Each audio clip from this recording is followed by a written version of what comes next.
فلنسألن الذين أرسل إليهم ولنسألن المرسلين فلنقصن عليهم بعلم وما كنا غائبين.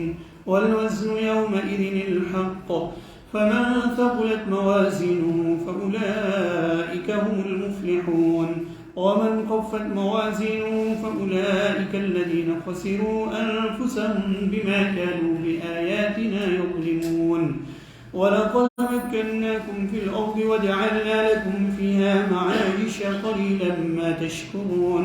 ولقد خلقناكم ثم صورناكم ثم قلنا للملائكة اسجدوا لآدم فسجدوا إلا إبليس لم يكن من الساجدين. قال ما منعك ألا تسجد إذ أمرتك؟ قال أنا خير منه خلقتني من نار وخلقته من طين. قال فاهبط منها فما يكون لك أن تتكبر فيها فاخرج إنك من الصاغرين. قال أنظرني إلى يوم يبعثون. قال إنك من المنظرين. قال فبما أغويتني لأقعدن لهم صراطك المستقيم ثم لآتينهم من بين أيديهم ومن خلفهم وعن أيمانهم وعن شمائلهم ولا تجد أكثرهم شاكرين. قال اخرج منها مذءوما مدحورا لمن تبعك منهم لأملأن جهنم منكم أجمعين.